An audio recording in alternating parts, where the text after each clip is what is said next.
Bro, what's going on?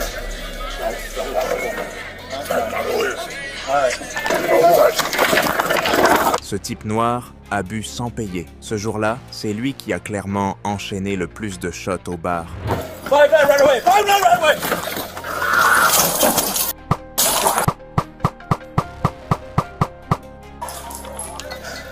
God.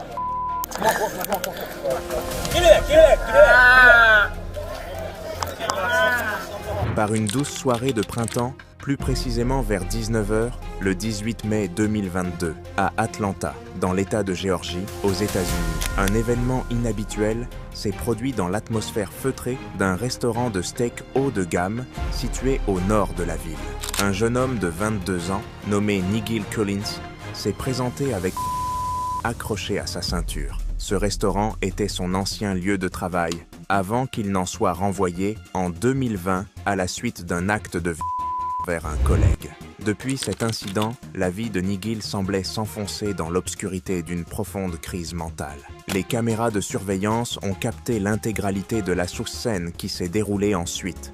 Collins est entré sans précipitation. Au contraire, son attitude donnait l'impression d'un habitué. Il s'est servi tranquillement un peu de salade, a ajouté quelques morceaux de fruits, puis s'est dirigé d'un pas détendu vers le bar. Mais très vite, la frontière entre client et employé s'est estompée lorsque le jeune homme a franchi le comptoir, un espace pourtant réservé exclusivement au personnel muni d'un badge, pour saisir une bouteille de vin coûteux, sans même envisager de la payer.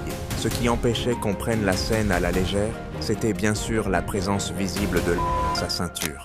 Les employés, bien qu'ils le connaissaient pour certains, n'avaient pas mis d'autre choix que d'appeler la police.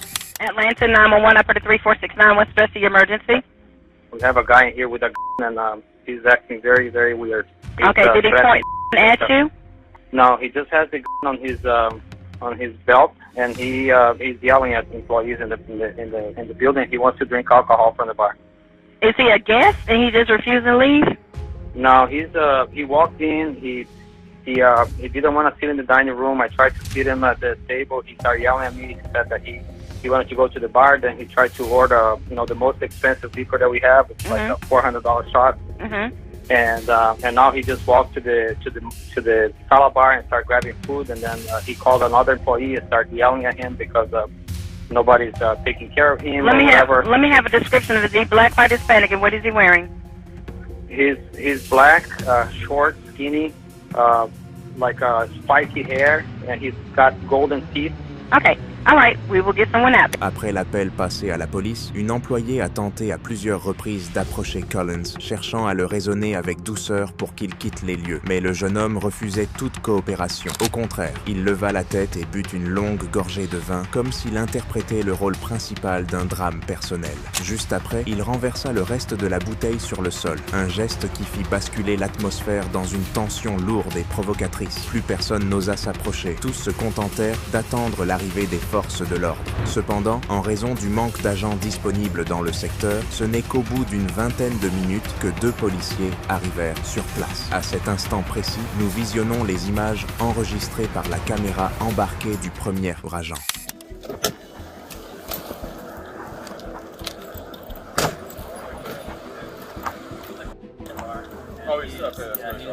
Yelling at people now, a few minutes ago he went inside the bar, pushed the bartender out of the way, grabbed the bar lip and was there.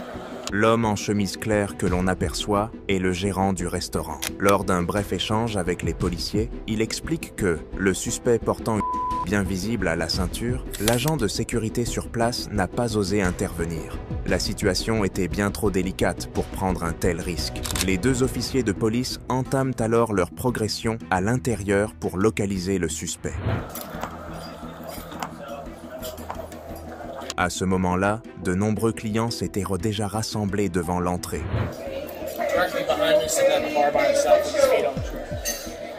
Pendant ce temps, le suspect était assis tranquillement devant le bar, affichant un calme presque troublant. Mais dès qu'il aperçoit les policiers s'approcher, il lève les mains comme pour marquer une distance, puis se retourne brusquement et tente de s'enfuir. C'est à ce moment-là que les policiers remarquent également le à la ceinture de Collins. Il n'y avait désormais plus de doute. La situation venait de basculer de l'inquiétude à un réel danger. Alright. Bro. Stop! Okay, go! Go! Go! Put your hands on your f***ing head! Put your hands on your head! Put your hands on the fucking head! Stop! Alors que Collins s'apprêtait à franchir la porte, le vigile posté à proximité se jeta soudainement sur lui, tentant de le maîtriser en l'enserrant de toutes ses forces, comme si tout ce qui restait de sécurité tenait dans ce geste.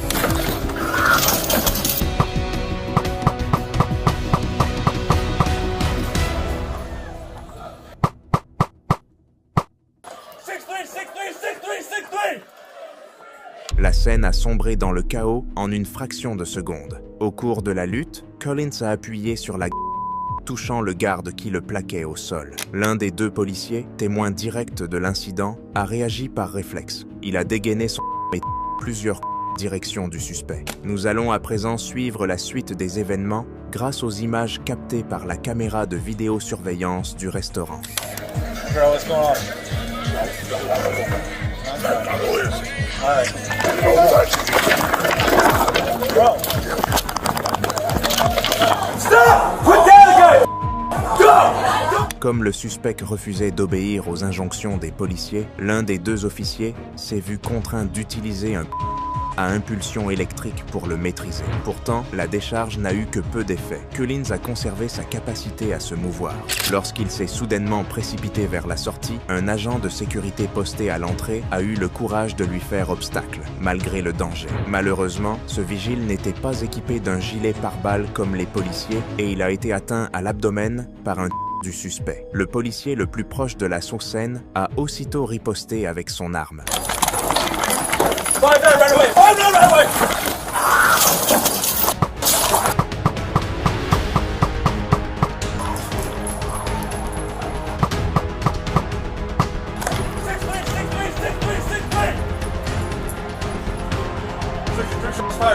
Fire!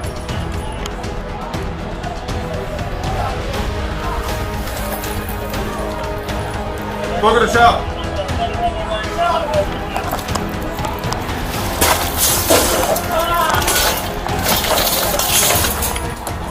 Une fois le suspect hors d'état de nuire, un agent s'est approché, a récupéré le pistolet des mains de Collins et l'a remis à son collègue pour le sécuriser. Au même moment, l'agent de sécurité touché par balle était assis, adossé au mur, le visage pâle comme si le sang quittait lentement chacun de ses traits. Sans hésiter, le policier rengaina son arme et se précipita pour lui porter secours.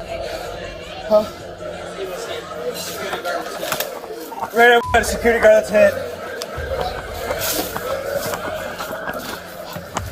Get chest seal and some gloves.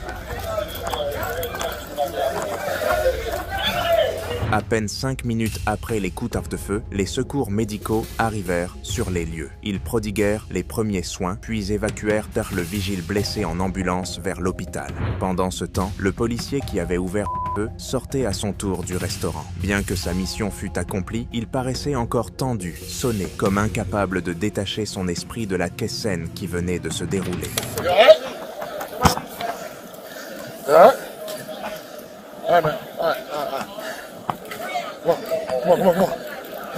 Come on. God. Here, I'll take it. Subscribe as well. Can you make sure,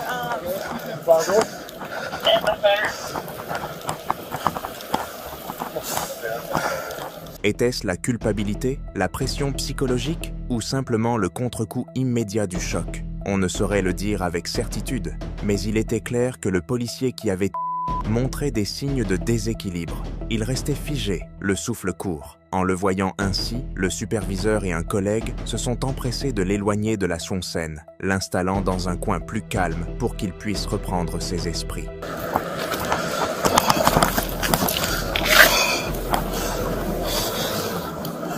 keep breathing. Get some water, please. Hey, negative. Don't let anybody out. God. Luke, relax, man. It's okay. Relax. mind. Son état psychologique restait fragile, sa main tremblait légèrement, de façon incontrôlable. Un collègue s'approcha et, en silence, lui tendit un briquet pour allumer une cigarette. Un geste simple, mais qui lui permettait de retrouver un semblant de repère familier. D'autres membres de l'équipe vinrent à leur tour lui témoigner leur soutien, par un regard, quelques mots discrets, juste assez pour lui rappeler qu'il n'était pas seul. Hey, buddy, you okay? I got it. You got it? The security. Not here. Oh, watch it from her.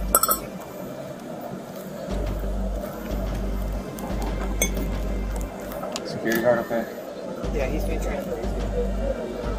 Son état psychologique restait fragile, sa main tremblait légèrement, de façon incontrôlable. Un collègue s'approcha et, en silence, lui tendit un briquet pour allumer une cigarette. Un geste simple, mais qui lui permettait de retrouver un semblant de repère familier. D'autres membres de l'équipe vinrent à leur tour lui témoigner leur soutien, par un regard, quelques mots discrets, juste assez pour lui rappeler qu'il n'était pas seul. Une fois son calme partiellement retrouvé, le policier, accompagné de ses collègues de la brigade d'enquête, regagna le commissariat. Conformément au protocole, étant impliqué dans une ayant entraîné la il fut placé en congé administratif pendant la durée de l'examen interne. Selon les informations officielles, le suspect de 22 ans, Collins, n'a pas survécu à l'incident. Sa famille est rapidement apparue dans les médias, accordant des interviews à plus d'une dizaine de rédactions et affirmant leur volonté de poursuivre la justice jusqu'au bout. Les proches estiment que la tentative de fuite de Collins était uniquement due à l'effet de la décharge électrique du pistolet à impulsion et qu'il a été abattu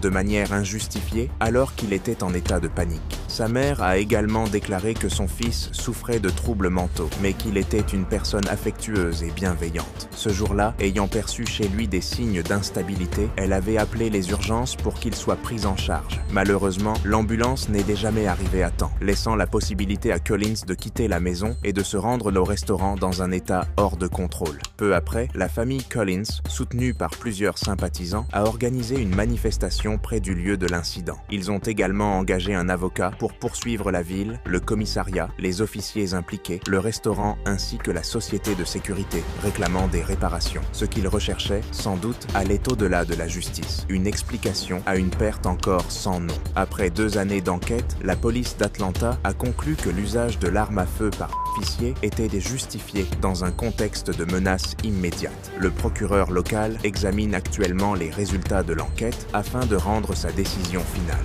Le policier a repris son service et l'agent de sécurité blessé a également quitté l'hôpital après sa convalescence. À moins d'un retournement inattendu, la famille de Collins devra probablement faire face à une issue qui ne correspondra pas à leurs attentes. Dans ce type d'affaires, la vérité est souvent ce que l'on veut le moins entendre, mais elle reste la seule chose qu'on ne peut nier, même lorsqu'elle alourdit les cœurs. Ce drame nous rappelle qu'en matière de santé mentale, les retards dans la prise en charge médicale et le manque de coordination entre les acteurs peuvent entraîner des conséquences irréversibles. Il nous enseigne aussi que la justice ne réside pas seulement dans les conclusions d'une enquête, mais aussi dans la manière dont une société protège les plus vulnérables, bien avant que la tragédie ne survienne. Que pensez-vous de cet événement? Avez-vous déjà vu un cas similaire? Discutons-en ensemble dans les commentaires, juste en dessous. Merci d'avoir regardé notre vidéo. YouTube pense que la vidéo qui s'affiche à l'écran va vous plaire. Cliquez dessus pour la découvrir.